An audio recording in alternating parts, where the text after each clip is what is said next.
사기 6장 11절부터 18절의 말씀을 가지고 긍정적인 마음의 회복 탄력성이라는 제목으로 여러분과 은혜의 말씀을 나누고자 합니다. 옆에 분과 한번 인사하겠습니다. 사랑합니다. 축복합니다. 인사합니다. 사랑합니다. 축복합니다. 이왕이면 따뜻한 얼굴로 그리고 사랑이 담긴 언어로 인사했으면 좋겠습니다. 여러분과 제가 살았던 고향이 있죠. 우리 민족들이 현재 살고 있는 대한민국에서는 하루에 36명이 자살하고 있다고 합니다. 40분마다 한 명이 자살하는 경우라고 볼 수 있지요. 경제협력개발기구 OECD 나라 중에 회원국들 중에 자살률 1위라는 불명예를 2003년 이후 2016년까지 1위를 놓치지 않고 있다고 합니다. 안타까운 불명예를 놓친 적이 없는 나라 바로 한국입니다. 바로 부끄러운 자화상입니다.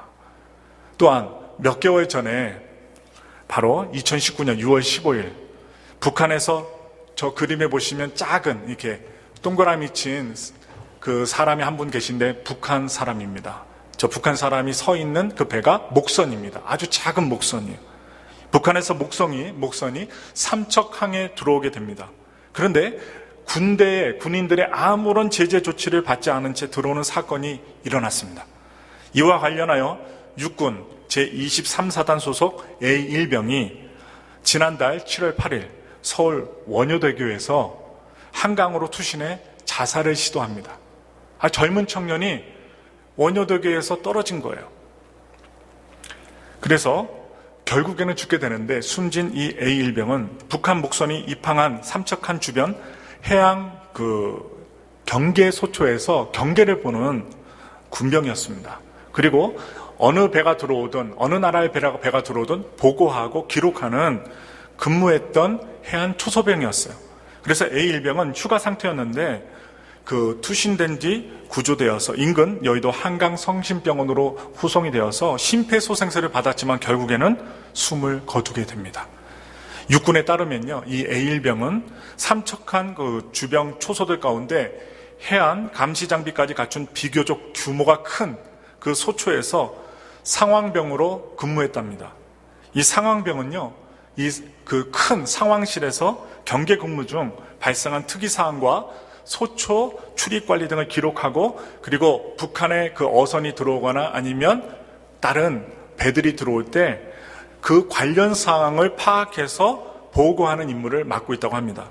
그런데 A1병이 북한 목선 귀순 당시 근무를 하였는데 그 시간이 어느 시간이었냐? 바로 오후 2시부터 오후 저녁 늦은 시간 10시까지였다고 합니다.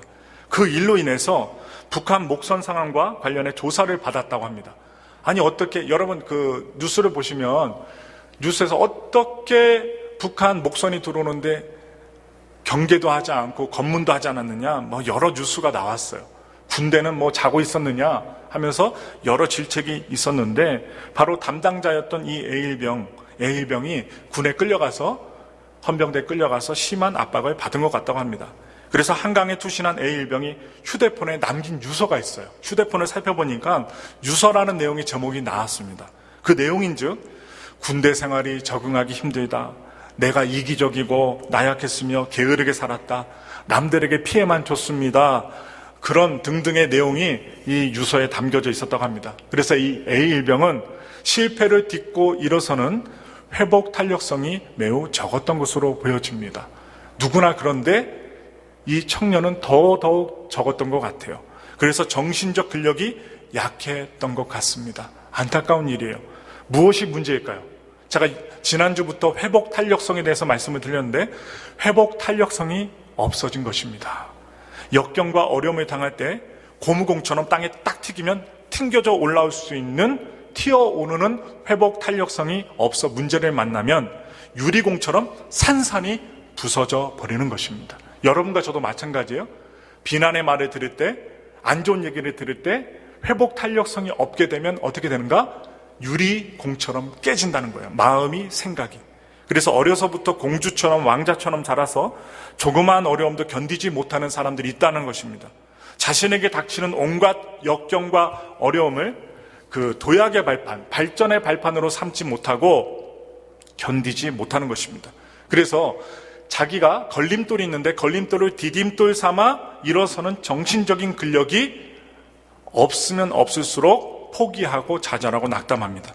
어떤 환경에도 끈질기게 살아남는 잡초 근성이 없는 것입니다. 그래서 세상에는 기쁘고 좋은 일, 행복한 일도 많지만 얼마나 어렵고 힘든 일, 슬프고 가슴 아픈 일들이 많이 있습니까? 여러분들 여기 앉아 계시는데 다 이야기를 해보면 힘들고 어려운 일들을 누구나 다 겪게 된다는 것을 1분 안에 알 수 있습니다. 그래서 우리 예수 믿는 사람들은 어떤 역경이 다가와도 강한 회복 탄력성을 가지고 튀어 올라야 됩니다. 누르면 오르셔야 돼요. 수많은 고난과 역경을 당한 바울은요, 고린도서 4장 8절부터 9절 말씀에 이렇게 얘기합니다. 함께 믿음으로 읽어보겠습니다. 시작. 우리가 사방으로 우겨쌈을 당하여도 쌓이지 아니하며 답답한 일을 당하여도 낙심하지 아니하며 박해를 받아도 버림받지 아니하며 거꾸로 트림을 당하여도 망하지 아니한다고 사도 바울은 말하고 있습니다. 여러분, 또 잠언서 24장 16절에 이런 말씀이 있어요. 아주 귀한 말씀이죠. 읽겠습니다. 대저 의인은 7번 넘어질지라도 다시 일어난다라고 했습니다. 이 말씀을 보면 저는 누가 생각나요? 홍수환 선수가 생각납니다. 홍수환 선수 7번 넘어져도 8번 일어나갖고 결국에는 복싱에서 챔피언을 따낸 홍수환 선수가 생각이 나요. 그런데 그런 운동선수뿐만 아니라 우리들도 필요하다는 거예요. 그래서 우리는 어떤 경우에도 일어서서 하나님께서 우리에게 주신 사명을 완수하고 하나님의 백성으로 이 땅에서 승리하는 삶을 살아야만 합니다. 그렇기 위해서는 어떤 경우에도 로마서 8장 28절의 말씀을 기억하시면서 일어나셔야 되는데 한번 읽겠습니다. 시작. 우리가 알거니와 하나님을 사랑하는 자 곧 그의 뜻대로 부르심을 입은 자들에게는 모든 것이 합력하여 선을 이루느니라. 아멘. 이 믿음을 가지고 이 말씀을 가지고 살아야 합니다. 어떤 경우에도 하나님 안에서 긍정적인 마음을 가지는 것입니다. 최악의 경우 죽을 수 있습니다. 정말 막다른 길에서 죽을 수 있어요. 그런데 죽으면 우리는 어디 갑니까? 천국에 갑니다. 예수를 믿는 분들은 천국에 갑니다. 무엇이 두렵습니까? 살아있는 동안 긍정적으로 해석하고 긍정적으로 생각하고 긍정적으로 행동하는 것입니다. 오늘 성경을 보겠습니다. 오늘 긍정적인 말씀의 내용이 오늘 사사기 6장 말씀에 나오고 있습니다. 이스라엘 사사 시대에 있었던 일입니다. 미디안이라는 이방 나라가 이스라엘에 쳐들어왔습니다. 쳐들어와서 7년 동안 이스라엘 백성들을 착취하고 모든 곡식과 짐승들을 빼앗아 갑니다. 그러므로 이스라엘 사람들은 피폐해져 가죠. 그리고 농사를 져야 되는데 파종을 못하게 합니다. 먹을 것과 소와 나귀를 남겨두지 않습니다. 그러므로 이스라엘 백성들은 궁핍이 심해져 갑니다. 그런데 누구 하나 일어서서 미디안과 싸우려 하는 사람 없다는 것입니다.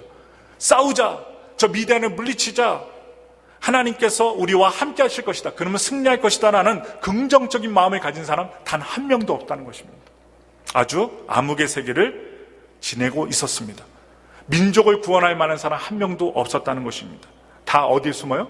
산의 동굴에 숨었어요. 동굴에 숨어서 자기 음식들만 숨겨다가 먹고 자기들만 살려고 해요. 각 가정만 살려고 했습니다.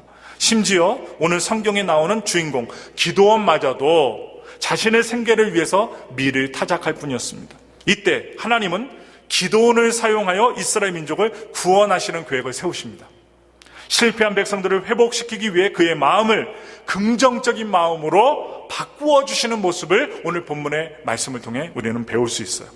긍정적인 마음은요, 회복의 탄력성을 높여주는 아주 중요한 요소입니다. 그러므로 오늘 여러분 잊지 마시고 오늘 말씀을 보시면서 하나님이 어떻게 긍정적인 마음을 주시는가 되살펴 보시기 바랍니다. 그래서 우리가 위기를 당할 때 어떤 긍정적인 마음을 가져야 할까요? 먼저 첫째로 자기 자신에 대하여 긍정적인 마음을 가지셔야 됩니다.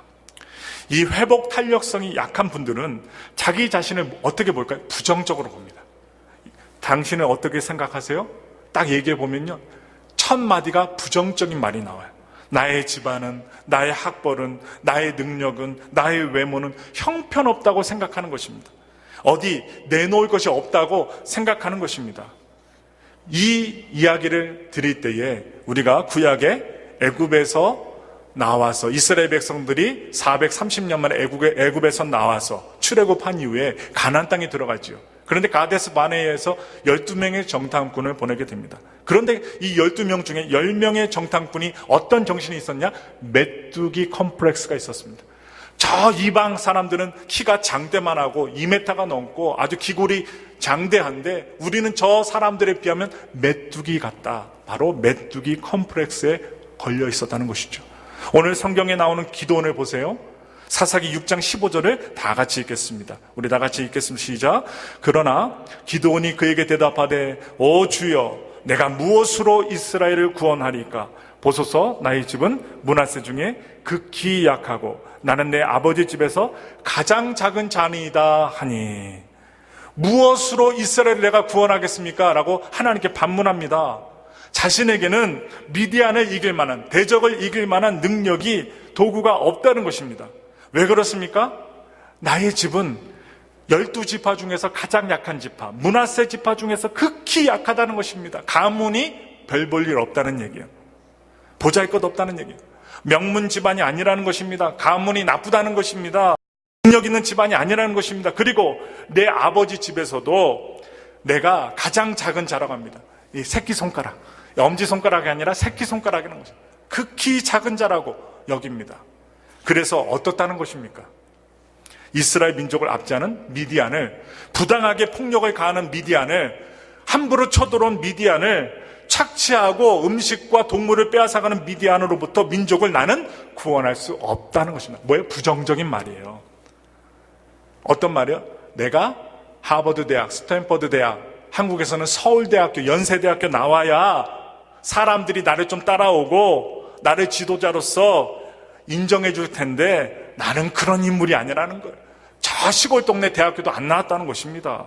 외모나 재능이 역사의 한 중앙에서 이끌 만한 지도자감이 자기는 못 된다는 거예요. 내 가문이, 내 학벌이, 내 외모가, 내 권세가 없다는 것입니다. 그런데 하나님은 7년 동안 어려움을 당하는 민족을 구원하시기 위해 누구를 불러요? 이 부정적인 마음을 갖고 있었던 기도원을 부르십니다. 너는 가서 이 너의 힘으로 이스라엘을 미디안의 손에서 구원하라. 내가 너를 보낸 것이 아니냐. 누가 보내요? 하나님이 너를 보냈다고 합니다. 이렇게 말씀을 하자 이런 반응을 하는 것입니다. 누가 그렇게 생각하는 것입니까? 자기 자신이 그렇게 생각하는 것입니다. 여러분 좀 전에 말씀 읽었지만 기도원 자신이 자기 자신을 생각하는 거예요. 여러분 과거는요 사실보다 해석이 더 중요합니다. 과거는 항상 그 개인성, 영속성 그리고 보편성이 있는 것이 아닙니다. 그래서 기억에는요 단기 기억과 짧은 기억과 장기 기억이 있어요. 과거에 대한 기억은 장기 기억에 들어있는 것입니다. 이 장기 기억에는요 사실 기억과 에피소드 기억이 있다고 합니다. 그래서 사실 기억은요 지식과 같은 거예요. 암기한 거예요. 자기가 외운 거예요. 암기한 지식인데 살아가면서 겪게 되는 경험을 또 하는 사실 기억과 다른 에피소드 기억이라고 합니다. 그런데 이 에피소드 기억은 자신이 기억하고 싶은 대로 기억하는 것입니다. 저도 좀 느껴봤어요. 어릴 때 여러분 기억하신 거 대화 나눠보셨어요? 부모님과? 내가 어릴 때 돌에 맞았는데 막 뭐 피를 흘렸는데 아니면 옥수수를 갖다 먹는데 누가 훔쳐갔는데 그게 훔쳐간 것이 아닌 거예요. 어릴 때 내가 생각을 했는데 부모님과 얘기를 해보니까 훔쳐간 것이 아니라 내가 옆에 놨는데 잊어버리고 훔쳐간 것으로 생각을 했던 거예요. 착각을 한 것입니다. 그래서 우리가 장기 기억에 있어서는 다 기억하는 것이 아닙니다. 자신의 집안, 그리고 자신의 출신, 자신의 과거는 바꿀 수 없는 거예요. 사실 기억이에요. 과거는요, 사실보다는 어떻게 해석하느냐가 중요합니다. 현재 과거를 어떻게 해석하느냐에 따라 그것이 자신의 삶에 힘을 줄 수도 있고 자신의 삶의 거침돌이 될 수도 있다는 것입니다. 어렸을 때 가난한 것이 지금 부자가 된 어느 성도님에게는 힘이 되는 기억이 될 수도 있는 것이고, 어떤 분은 그것을 부정적으로 봐서 내가 이 모양 이 꼴이 될 수밖에 없는 게 부모님이 나를 안 가르쳐줘서 나한테 재산을 안 주어서, 이거는 부정적인 기억이라는 거예요. 그래서 어떻게 해석하느냐. 여러분 지금 말씀을 들으시면서 과거에 혹 아프신 기억이 있으세요? 바꾸세요. 좋았던 기억으로 좀 바꾸세요. 좋은 에피소드로 바꾸세요. 에파소 순복회 성도님들은 자신에 대하여 어떻게 생각하고 계십니까? 지금도 태어난 신분에 종속되어 사는 분들 계십니까? 그 시대는요, 이시 조선시대 끝났습니다. 양반과 쌍놈으로 태어나면 그것이 전부예요. 그렇게 살아야 돼요. 그런데 오늘날은 어떻습니까? 대학을 졸업하지 못하면 꼭 성공하지 못합니까? 아닙니다. 중학교밖에 안 나는데도 성공하시는 분들이 있습니다. 아니면 꼭 박사가 되어야 성공합니까? 아닙니다. 박사 아니어도 고등학교만 나와도 잘 사시는 분들 많습니다. 주어진 외모, 주어진 재능 때문에 자신을 가치 없는 존재라고 생각하지 마십시오. 여러분, 그렇게 생각하는 사람 많아요. 근데 그렇게 하나님은 생각하지 말라는 거예요.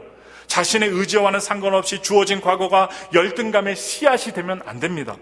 그것이 나의 자아관, 생각관의 근거가 되어서는 안 된다는 것입니다.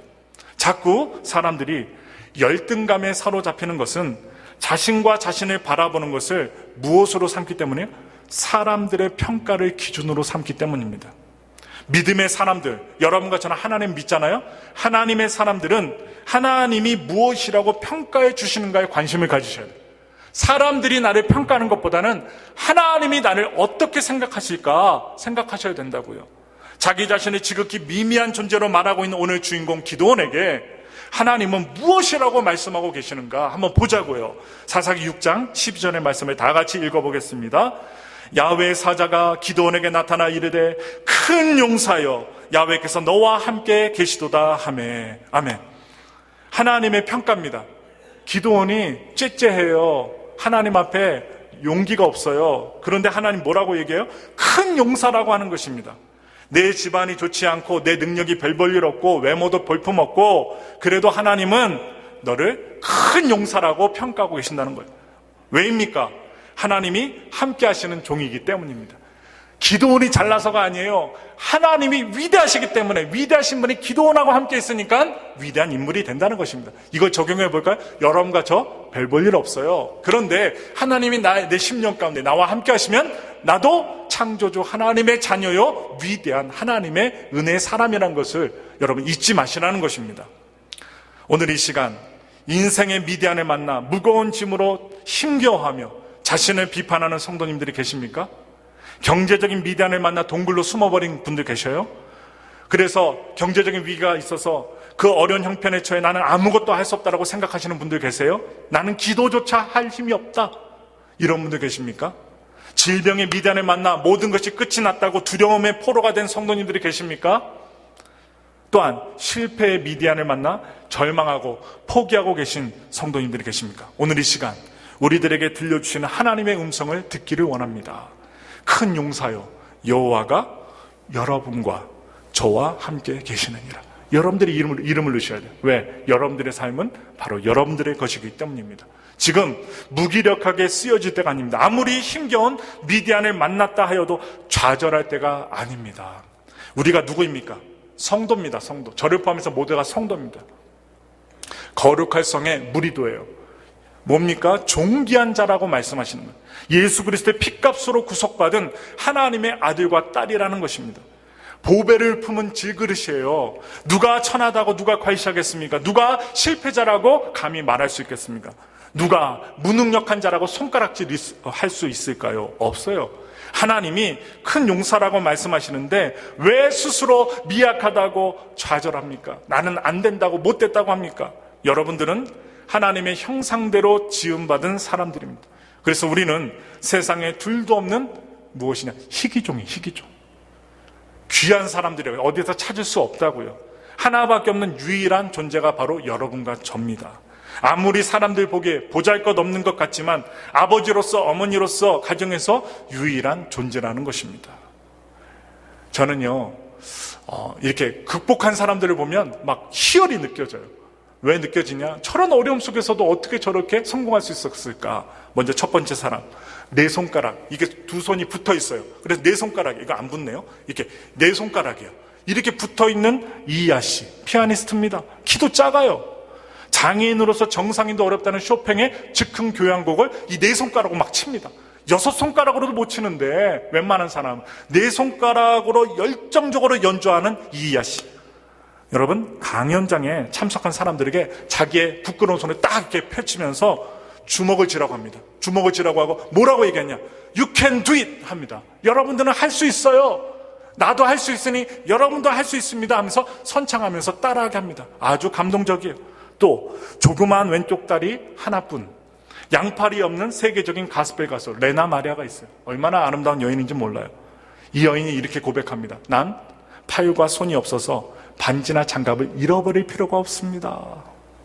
야, 자기의 단점을 아주, 여러분들 남편이 반지 안 사준다고 삐진 분 있어요? 레나 마리아 보세요. 나는 반지와 장갑을 잃어버릴 필요가 없어요. 너무 감사하대요. 근데 여러분들 가운데 반지가 수십 개가 돼도 다이아 안 사준다고 여러분 삐진 분들 회개하십시오. 여러분, 미국에서 가장 영향력 있는 여성 중에 한 명인 오프라 윈프리가 있습니다. 그런데 이 여인이 나오는 토크쇼가 왜 유명하냐? 나오는 사람들마다 다 선물을 줘요. 누가 사요? 오프라 윈프리가 다 선물을 사줘요. 그러니까 이 쇼프에 나오려고 줄을 씁니다. 근데 아무나 못 들어가죠. 그런데 이 여인이 어떤 사람인 줄 아세요? 미혼모였습니다. 뚱뚱했습니다. 흑인이었습니다. 특히 어릴 적에 삼촌에게 성폭행 당했습니다. 그리고 사생아였습니다. 그리고 지극히 가난했습니다. 그녀는 자신을 가로막았던 아픔들을 한마디로 내보냅니다. 그리고 반복하면서 이겨냈는데 어떤 말인 줄 아세요? 책에 나오는 거예요. 그래서 그게 뭐 어쨌다고. 남들이 사생아라고 하고 흑인이라고 하고 뚱뚱하다고 하고 가난하다고 말할 때 이 오프라 윈프리는 항상 자기 속으로 생각했대요. 그래서 그게 뭐 어쨌다고 하고 이겨냈다고 합니다. 또 한 명 있어요. 머리와 몸통 그리고 발가락이 2개뿐. 딱 보면요, 어린아이보다도 더 작아요. 닉 부이치치입니다.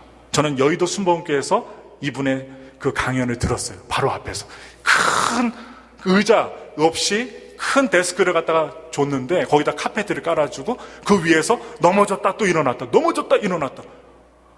아니, 발도 없는데, 한쪽 발밖에 없는데, 팔도 없는데 갑자기 딱 나오더니 엎어지는 거예요. 그러니까 사람들이 오우 했어요. 그러더니 딱 웃으면서 힘겹게 일어나는 거예요. 장로님들이 막 도와주려고 여러 남자들이 이렇게 세워주려고 딱 하니까 No, don't touch. 딱 하더니 어떻게 해요? 들어가랍니다. 그러더니 1분 50초, 우린 일어날 때 2초도 안 걸리잖아요. 이분은 30초에서 50초가 걸려요, 일어나려면. 그런데도 웃으면서 막 일어나요. 그래서 또 넘어져요. 사람들이 우악 하는데 어떻게 해요? 넘어질까봐, 그 책상에서 떨어질까봐 사람들이 우악했는데 걱정하지 마십시오. 그러면서 강연을 시작하더라고요. 이 닉 부이치치는요, 지금도 아프리카, 아시아, 유럽 등지를 다니면서 강연을 합니다. 행복을 전하는 전문 강사예요. 여러분, 지금 사진에 보면 저 닉 부이치치가 장애인인데도 불구하고 애가 몇이에요? 4명이에요. 딸 둘, 아들 둘. 와, 능력도 좋아. 아무튼 대단합니다. 근데 이 닉 부이치치가 이런 고백을 해요. 저는 100번이라도 다시 일어나려고 시도할 거예요. 아직도 기적을 믿습니다. 하나님은 제게 위대한 사명을 주셨어요. 저의 이야기를 통해 사람들이 변화되는 모습을 보는 것이 정말 아름다운 일입니다. 얼마나 긍정적이에요. 얼마나 소망이 있어요. 어려움을 이길 수 있는 힘은 자신이 스스로 가치 있다고 느끼는 데서부터 출발합니다. 이들은 하나님을 믿는 사람들이에요. 하나님께서 가치 있다고 말씀하신 것을 받아들인 사람들입니다. 그러므로 하나님이 이 시간 말씀하십니다. 바로 저와 여러분들에게 큰 용서하여 여호와께서 바로 너와 함께 하시는도다.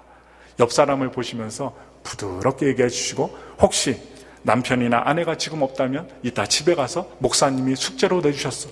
큰 용서요. 여호와께서 바로 너와 함께 하시는도다. 자녀들한테 해주시고 가족들한테 제일 먼저 해주십시오. 두 번째로, 자신에게 주어진 재능에 대하여 긍정적인 져야 합니다. 회복 탄력성이 없는 사람들은 자신의 재능을 부정적으로 봅니다. 나는 실력이 없고, 나는 능력이 없고, 나는 용기가 없고, 나는 믿음도 없고, 나는 돈도 없고, 나는 하나님이 주신 일을 할 만한 아무런 재능이 없다고 생각하는 것입니다. 가진 게 많은데. 항상 있는 것을 보는 것이 아니라 무엇만 봐요? 없는 것만 봅니다. 지금 존재하는 것을 보는 것이 아니라 잃어버린 것만 보고 절망하는 것입니다. 제가 쌍둥이 2명을 소개할게요. 지금 그림에 나오죠? 쌍둥이 2명입니다. 쌍둥이 형제가 시험을 치렀어요. 몇 문제 냈을까요? 5문제를 냈습니다. 문제 5문제를 이 쌍둥이 형제에게 내주었는데, 첫째 형은 쌍둥이지만 몇 분 차로 먼저 나온 형이죠. 이 형은요 5개 중에 4개를 맞았고 동생은 5개 중에 1개만 맞췄답니다. 그래서 형이 풀이 죽어서 엄마한테 말했대요. 엄마, 나 4개밖에 못 맞았어. 했더니 그 말이 끝나자마자 이 동생이 뭐 어떻게 대답한 줄 아세요? 엄마, 나는 4개 빼고 다 맞았어. 얘기했답니다. 여러분 말씀을 잘 들으셔야 돼요. 나는 4개만 맞았어. 형은 4개만 맞고 다 틀렸어. 딱 했는데요. 동생은요, 난 4개 빼고 다 맞았어. 그랬습니다. 1개밖에 안 맞았는데 다 맞았어. 우리가 얘기를 들을 때 느낌이 틀려요. 필링이 틀려요. 어떤 아이가 회복 탄력성이 강할까요? 두말할 필요 없이 동생입니다. 하나 맞았는데 나는 한 4개 빼고 하나 다 맞았다고 합니다. 하나를 다 맞았다고 그래요. 4개 빼고 다 맞았어. 이거 부모가 볼 때 얼마나 흐뭇해요. 어떤 아이가 성공적으로 자랄까요? 바로 동생이 더 성공적으로 자랄 가능성이 많습니다. 쌍둥이 형제 중에 동생의 긍정적인 태도가 할 수 있다는 의지와 마음가짐, 열정으로 이어질 수 있는 밑바탕이 된다는 것입니다. 기도원을 보십시오. 기도원이 하나님의 부름을 받았을 때 무엇을 하고 있었어요? 우리 다 같이 사사기 6장 11절 말씀 보겠습니다. 기도원이 미디안 사람에게 알리지 아니하려 하여 밀을 포도주 틀에서 타작하더니 라고 기록됐습니다. 용기 있는 인물이 아닙니다. 숨었습니다. 미디안 사람들이 곡물을 빼앗아 갑니다. 그러기에 기도원은 지금 그들 몰래, 미디안 사람들 몰래 문을 닫아 걸고 나서 혼자서 밀을 타작하고 있어요. 혼자서 일하는 거예요. 여러분, 밀 타작은요 어디서 해야 돼요? 넓은 마당에서 해야 됩니다. 먼지가 많이 납니다. 그런데 포도주는요, 밀과 틀리게 포도주는 밀폐된 장소에서 해야 됩니다. 왜 그런 줄 아세요? 그 포도주는요, 이물질이 섞이면 안 되기 때문입니다. 그래서 포도주는 밀폐된 장소에서 하고 밀은 넓은 장소에서 하는 것입니다. 그런데 오늘 말씀을 보면 기도원은요, 밀타작을 포도주를 짜는 장소에서 하고 있습니다. 그는 믿음이 대단히 좋은 사람이 아니었던 것으로 보여집니다. 성경은 이 사실을 여러 번 반복해서 지적하고 있어요. 17절에도 36절에도 39절에도 사사기 7장 10절에도 이 기도원의 용감하지 못한 부분을 지적하고 있습니다. 여러 차례 하나님께 표징을 구합니다. 확실치 않으면 안 하는 거예요. 계산적입니다. 그렇다고 특별한 사명감이 있는 사람도 아니었어요. 하나님이 부르시니까 뭐라고 말합니까? 잔뜩 마음에 불만이 쌓여 있어서 얘기합니다. 사사기 6장 13절을 기도원의 마음으로 읽어보겠습니다. 기도원이 그에게 대답하되 오 나의 주여 야훼께서 우리와 함께 계시면 어찌하여 이 모든 일이 우리에게 일어났나이까? 또 우리 조상들이 일찍이 우리에게 이르기를 야훼께서 우리를 애굽에서 올라오게 하신 것이 아니냐 한 그 모든 이적이 어디 있나이까? 이제 야훼께서 우리를 버리사 미디안의 손에 우리를 넘겨주셨나이다 하니, 하나님이 함께 계셨다면 어찌 우리에게 미디안이 쳐들어오는 일, 곡물을 훔쳐가는 일 일어날 수 있겠습니까? 따지는 것입니다. 하나님이 우리를 버리셨다는 내용입니다. 이제 마른 가슴만 남았고 고통만 쌓였으며 모든 것을 다 잃어버렸다는 거예요. 7년 동안 갖가지 수모와 역경만 당했다는 거예요. 안 된 것만 얘기합니다. 그런데도 불구하고 하나님은 기도원을 부릅니다. 이것이 은혜입니다. 부정적이고 나태하고 없다고 하고 안 된다고 하는데 하나님은 은혜로 기도원을 불러주셨어요. 하나님이 쓰시겠다는 것입니다. 부족함에도 불구하고 하나님이 사명자로 불러주셨어요. 기도원은 이 사실을 알게 됩니다. 17절을 보겠습니다. 우리 다 같이 읽겠습니다. 기도원이 그에게 대답하되 만일 내가 주께 은혜를 얻었사오면 나와 말씀하신 이가 주 되시는 표징을 내게 보이소서. 자신이 은혜를 얻는 것을 알았습니다. 우리 하나님께서 우리를 부른 것도 마찬가지입니다. 우리가 무엇인가 있어서 우리를 부른 것이 아닙니다. 온전히 하나님의 은혜입니다. 힘없고 능력 없고 부족한 우리를 불러주신 것 바로 하나님의 은혜입니다. 하나님의 은혜로 기도원을 불러 뭐라고 얘기하셔요?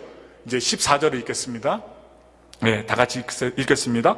야훼께서 그를 향하여 이르시되 너는 가서 이 너의 힘으로 이스라엘을 미디안의 손에서 구원하라. 내가 너를 보낸 것이 아니냐 하시니라. 아멘. 기도원은요, 아무것도 없다고 하는데 하나님은 이미 너에게 힘을 주었으니 그 힘으로 이스라엘을 구원하라고 합니다. 가진 것이 없다고 불평하며 포기하지 마시기 바랍니다. 우리가 아무것도 없는 것 같지만 하나님은 이미 우리에게 은혜로 많은 것을 주셨다는 거예요. 우리가 다 잃어버린 것 같지만 우리에게는 아직 남은 것이 많이 있습니다. 그것으로 얼마든지 일어날 수 있습니다. 성공할 수 있어요. 오늘 주시는 말씀이 성도님들과 저에게 주시는 말씀으로 받으시기를 바랍니다. 하나님은 우리에게 이미 힘을 주셨습니다. 하나님께서 그 문제를 풀기 위해 우리를 보낸 것입니다. 문제는 사명감이 문제입니다. 만군의 야훼 살아계신 우리 하나님이 그 일을 맡겨주셨어. 그래서 주셨는데 그 맡겨주셨다는 사명감의 결여가 우리에게 문제로 다가온다는 거예요. 하나님께서 쓰러지는 가문을 일으켜 세우라고 나를 보내셨다. 어두운 가문에 내가 예수 믿게 하셔서 복된 가문으로 만들어주셨다. 하나님이 교회를 성숙시켜 교회를 교회답게 만들려고 엘파소 수목원께 나를 보내셨다. 하나님께서 문을 닫을 것 같은 회사 일으켜 세워주셔서 인류 기업 만들려고 나를 이 회사에 보내주셨다. 이런 사명감을 가지면 나에게 있는 것으로 하나님, 그 전능하신 하나님은 사용하십니다. 그래서 우리는 이러한 사명감의 자세로 문제에 접근해야 합니다. 그러면 어떻게 됩니까? 사사기 6장 34절을 보십시오. 우리 다 같이 읽겠습니다. 야훼의 영이 기드온에게 임하시니 기드온이 나팔을 불매 아비에셀이 그의 뒤를 따라 부름을 받으니라. 야훼의 영이 기드온에게 강림합니다. 바로 성령 충만을 주시는 것입니다. 성령의 능력을 주어 사용하시는 하나님, 힘으로 못하고 능으로 못하지만 야훼의 신의 능력으로 가능한 것입니다. 여러분과 저는 능력이 없어요. 그러나 성령이 임하시면 내가 못하는 것까지 할 수 있다는 거예요. 내가 할 수 없는 일을 나의 작은 능력으로 하나님께서 사용하십니다. 겁쟁이였지만, 뒤로 물러갔지만, 숨었지만 성령이 충만하여 나팔을 불자 아비에셀 족속이 다 모여 기드온, 용감하지 못했던 기드온을 쫓기 시작합니다. 따라갑니다. 섬깁니다. 그는 성령의 능력으로 사명을 붙들고 300명의 군사로 하여금 항아리와 횃불을 들고 나가 미디안 군사를 무너뜨립니다. 싸움에서 이겼습니다. 생각해 보세요. 횃불과 항아리는요, 전쟁에서 쓰는 물건이 아닙니다. 칼이나 창이나 방패 아니면 갑옷이 쓰는 거지, 항아리와 횃불로 전쟁에 나갔다간 다 죽습니다. 전쟁 도구가 아니에요. 그러나 성령의 능력을 받고 사명을 가지고 그것이 사용되니 하나님이 쓰시기 때문에 거기에서 상상할 수 없는 일들이 벌어졌다는 것입니다. 기대 이상의 효과들이 나타났어요. 지금 여러분과 제가 무엇이 있느냐가 문제가 아닙니다. 돈이 많느냐 아니면 능력이 많으냐가 아닙니다. 누가 쓰시느냐가 중요합니다. 누가 사용하시느냐가 중요해요. 하나님이 쓰시겠다는 것입니다. 지금 나에게 미모가 없고 능력이 없고 돈이 없다고 할지라도 있는 것 하나님이 쓰시면 거기에서 오병이어의 기적의 역사가 나타난다는 것입니다. 혹시 아무것도 없다고 무기력하게 있는 분이 계세요? 돈이 없다고, 지혜가 없다고, 사랑이 식었다고, 은혜가 떨어졌다고, 그리고 용서할 마음이 없다고, 용기가 없다고, 건강이 없다고, 무기력하게 불평하며 포기하고 있지는 않으세요? 오늘 주시는 이 말씀이 운동력 있는 말씀으로 심령에 떨어지기를 바라면서 옆에 있는 성도님들을 보고 다시 한번 격려해 주십시오. 야훼 우리 하나님을 믿고 열심히 삽시다. 한번 고백합니다. 야훼 하나님을 믿고 열심히 삽시다. 여러분, 입술을 열기가 어렵습니다. 그런데요, 지금 옆에 아무도 없어서 못하시는 분은 이따 가십시오. 야훼 하나님을 믿고 열심히 삽시다. 마지막입니다. 세 번째로, 미래의 결과에 대하여 긍정적인 마음을 가져셔야 돼요. 회복 탄력성이 약한 사람들은 미래의 결과에 대하여 부정적으로 예측하고 부정적인 마음을 가지고 있습니다. 안 될 것이라고 생각합니다. 망할 것이라고 생각합니다. 죽을 것이라고 생각합니다. 기대와 희망이 없습니다. 그런데 기드온을 보세요. 하나님께서 이스라엘을 구원하라고 하니까 사사기 6장 15절 말씀에서 이렇게 얘기합니다. 다 같이 읽겠습니다. 오 주여, 내가 무엇으로 이스라엘을 구원하리까? 이렇게 대답합니다. 할 수 없다는 것입니다. 망한다는 것입니다. 희망이 없다는 것입니다. 이미 끝났다는 것입니다. 이때 하나님이 무엇라고 얘기하셔요? 16절을 보십시오. 다 같이 읽겠습니다. 야훼께서 그에게 이르시되 내가 반드시 너와 함께 하리니 내가 미디안 사람 치기를 한 사람 치듯 하리라 하시니라. 이 말씀이 뭐예요? 너 안 죽는다는 겁니다. 걱정하지 말라는 것입니다. 너 이길 수 있다. 너의 뒤에 누가 있어요? 하나님이 있다. 병마 뒤에 하나님이 있다. 망함 뒤에 부정적인 그 사상 뒤에 하나님이 계시다는 거예요. 하나님을 은혜로 부름을 받고 사명을 받았지만 여러분, 기드온은요 여전히 미래에 대해 두려워했습니다. 불안했습니다. 염려했습니다. 그래서 기드온에게 하나님께서 뭐라고 말씀하신지 보시기 바랍니다. 사사기 6장 23절을 읽어보겠습니다. 다 같이 읽습니다. 야훼께서 그에게 이르시되 너는 안심하라, 두려워하지 말라, 죽지 아니하리라 하시니라. 뭐라고요? 죽지 아니하리라 하시니라. 미래의 결과에 대하여 두려움으로 염려되시는 성도님들 계세요? 일어나지도 않았는데 일어난 것처럼 말씀하시는 분들이 많아요. 그러지 마세요. 나이로 인하여 이제 다 끝났다고 두려워하시는 성도님들 계세요? 경제적인 위기 앞에 두려워하는 성도님들 계세요? 해결의 실마리가 보이지 않는 자녀와 가정의 문제로 두려워하는 성도님들이 계십니까? 이 말씀을 붙드시기 바랍니다. 누구누구야, 너는 안심하라, 두려워 말라, 죽지 아니하리라. 사사기 6장 23절의 말씀입니다. 박 목사 얘기가 아니에요. 하나님의 말씀이에요. 사사기 6장 16절을 다시 읽어보겠습니다. 다 같이 믿음을 갖고 읽겠습니다. 시작. 야훼께서 그에게 이르시되 내가 반드시 너와 함께하리니 내가 미디안 사람 치기를 한 사람을 치듯 하리라 하시니라. 뭐라고요? 내가 반드시 너와 함께하니까 내가 주신 사명을 너 죽기 전에 꼭 이루게 만들겠다, 이기게 만들겠다라는 음성입니다. 살아계신 하나님의 음성으로 들으시기 바랍니다. 결국 미디안과 싸우는 싸움은 누구의 싸움일까요? 궁극적으로는 하나님이 싸우신다는 말씀이에요. 내가 싸우는 게 아니라 하나님이 싸우신다. 그래서 나중에 보시면 300명의 용사가 나가는데 몇 명과 싸우는 줄 아세요? 사사기 8장 10절의 말씀에 보면 13만 5천 명과 300명이 싸웁니다. 말도 안 되는 숫자입니다. 이것은 무모한 전쟁입니다. 개인의 역사나 나라의 역사나 결국 하나님에 있다는 거예요. 300명이 어떻게 13만 5천 명을 이깁니까? 하나님의 역사 행로에 우리는 서 있습니다. 하나님이 지으시는 삶 속에 우리가 서 있다고요. 중요한 것은 지금의 조건을 보며, 안 되는 조건을 보며 미래를 두려워하거나 낙심하거나 절망할 것이 아니라는 것입니다.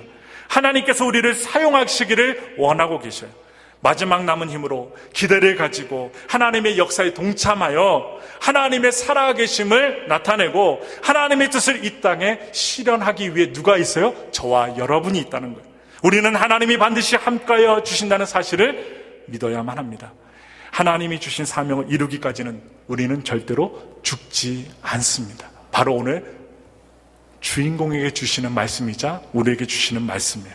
절대로 죽지 않습니다. 하나님은 말씀하십니다. 그래, 너 능력 없어, 실력 없어, 그거 내가 너보다 더 잘 알아. 그러나 내가 너를 쓰는 것은 그렇게 약하기 때문에 내가 너를 쓰는 거야. 능력 있는 내가 있지 않느냐? 능력 있는 하나님이 있지 않아. 능력 있는 내가 너와 함께 있어 너를 통하여 나의 일을 펼칠 거야. 그러니 걱정하지 말아라. 나한테만 순종해라. 그럼 내가 너를 멋지게 쓸 거야. 이렇게 말씀하시는 거예요. 내가 반드시 너와 함께하리니 내가 미디안 사람 치기를 한 사람 치듯 하리라. 이 한 사람 치듯 하리라에 몇 명이 있어요? 13만 5천 명. 13만 5천 명을 한 사람 때리듯 때리게 하겠다는 거예요. 기드온이 하나님의 말씀을 들었다고 단번에 미래에 대한 두려움을 떨치지 못했습니다. 오늘 말씀을 들으시는 성도님들과 저처럼 항상 말씀을 듣지만 두려워하는 것처럼 기드온도 똑같았어요. 두려움은 계속되었습니다. 우리도 마찬가지입니다. 구원받고 사명받고 성령의 능력을 받고 살지만 두려움이 계속 찾아옵니다. 사사기 6장 27절과 7장 10절에 보면 부하들과 이 기드온이 계속 하나님이 지지해 주시는데 두려움을 갖고 살아가요. 그래서 회복 탄력성을 높이려면 내 삶에서 일어나는 모든 사건을 보다 더 긍정적으로 바라보는 삶의 신앙의 자세가 필요합니다. 나에게 일어나는 크고 작은 고민거리나 어려운 일들 긍정적으로 받아들이셔야 됩니다. 그래서 내가 자동적으로 반응하도록 우리가 해야 돼요. 연주자들이 연습을 많이 하고 악보를 많이 외우고 이렇게 연구를 하면 그냥 자연스럽게 악기를 다루는 것처럼 자연스럽게 젓가락질 하는 것처럼 자전거를 타는 것처럼 수영하는 것처럼 자동적으로 긍정적인 마음이 말씀을 통하여 나오게끔 우리의 생각을 바르게 가지셔야 되는 거예요. 이것은요 하루아침에 되지 않아요. 몸으로 반복적으로 익혀서 습관화시키셔야 돼요. 누가 부정적인 얘기면 아니지, 하나님이 말씀을 통해 긍정적인 생각 가지라고 했지, 긍정적인 마음을 갖자. 그래서 몸에 배게 하는데, 뇌에서 자연적으로 새기게 하셔서 자연적으로 행동이 나오게 하는데 적어도 몇 개월이 걸릴까요? 여러분들이 긍정적인 마음과 생각을 자연스럽게 하기 위해서 3개월 걸립니다. 3개월. 3개월 동안 훈련해야지 입에서도 부정의 말이 안 나오고 쓴소리 안 나오고 남의 말에 동조하지 않고 나는 하나님의 사람이야, 이런 말들이 나온다고요. 그때 여러분, 하나님이 어떤 말씀을 하시냐, 무엇라고 하시느냐, 기드온에게 내 손에 붙였다고 거듭거듭 확신시켜 주시는 거예요. 두려운 마음이 들 때 기드온에게 거듭거듭 확신시켜 주셨어요. 7장 9절, 14절, 15절에 반복적으로 알려주셨어요. 그래서 하나님이 하시면 어떤 경우일지라도 승리의 노래를 부르게 하십니다. 기드온도 결국 깨닫게 되지요. 미디안을 물리쳤을 때 사사기 8장 22절의 말씀을 보겠습니다. 우리 다 같이 읽겠습니다. 그때에 이스라엘 사람들이 기드온에게 이르되 당신이 우리를 미디안의 손에서 구원하셨으니 당신과 당신의 아들과 당신의 손자가 우리를 다스리소서 하는지라 말합니다. 기드온의 가족들이 이스라엘을 다스려달라고 합니다. 이때 기드온 자신은 하나님께서 구원해 주셨다는 사실을 잘 알고 있었기 때문에 자기 자신의 힘으로 미디안을 이긴 것이 아니라는 것을 알았기 때문에 겸손해집니다. 그래서 사사기 8장 23절에 이렇게 대답을 합니다. 우리 읽겠습니다. 기드온이 그들에게 이르되 내가 너희를 다스리지 아니하겠고 나의 아들도 너희를 다스리지 아니할 것이요 야훼께서 너희를 다스리시리라 하시니라. 아멘. 누가요? 하나님이 너희를 다스린다 합니다. 왜? 이 전쟁을 하나님이 이기게 하셨기 때문입니다. 우리는 과거를 보며 두려워하며 포기하지 말아야 합니다. 여러분들의 과거 그 어느 누구도 묻지 않습니다. 하나님도 물으시지 않습니다. 궁극적으로 승리할 표대, 결과를 바라보십시오. 그래서 과정도 중요합니다. 과정 가운데 긍정적인 마음을, 그냥 세상적인 긍정적인 마음을 가지라는 게 하나님의 말씀의 바탕이 된 긍정적인 마음을 가져야 회복되는 탄력성이 높아진다는 거예요. 그래서 사도 바울은 일평생 육신의 질병으로 고생했습니다. 말도 못했어요. 잘 못했어요. 그러나 하나님이 함께 하셔서 한 시대 하나님의 종으로 성경도 많은 성경을 지었고 시대와 문화를 변화시켰고 오늘날 우리들에게도 은혜를 끼치고 있습니다. 또한 믿음의 조상 아브라함, 자기 아내를 누이라고 2번이나 거짓말했어요. 속였어요. 첩을 얻었습니다. 그래도 하나님은 이 아브라함을 버리지 않으시고 믿음의 가문을 만드셨습니다. 여러분 베드로 보세요. 얼마나 무식한가. 몸에서는 비린내가 나는 어부였습니다. 그리고 베드로의 특징, 화 잘 내요. 듣지도 않고 막 화내는 사람, 바로 베드로였습니다. 그리고 예수님을 3번이나 부인하고 욕했던 사람입니다. 그러나 하나님은 그와 함께 하셔서 든든한 예루살렘 교회를 세우는데 일조하게끔 베드로를 사용하십니다. 이 시간 건강 때문에, 물질 때문에, 나이 때문에, 주어진 조건 때문에 미래에 대하여 두려워하며 염려하며 근심의 마음이 가득한 성도님들 계셔요. 오늘 사사기 6장의 내용을 자세히 살펴보시면서 하나님께서 은혜로 승리를 우리에게 주신다는 사실, 이 말씀을 나에게 주신 말씀으로 삼고 붙으시기 바랍니다. 결론적으로 우리 모두는 어떠한 경우에도 자기 자신에 대해 긍정적인 마음을 가지셔야 됩니다. 자신에게 주어진 재능에 대하여 긍정적인 마음을 가지셔야 돼요. 그리고 미래의 결과에 대하여 긍정적인 마음을 가지셔서 이 어두운 세상, 부정한 말이 많고 안 된다, 못 된다, 자살하는 이 세상 가운데 살자. 자살을 거꾸로 하면 살자입니다. 자살하지 않고 살리는 사람, 하나님의 능력을 발휘하는 기도원과 같은 생명력 있는 사람들이 되시기를 예수님의 이름으로 축원합니다.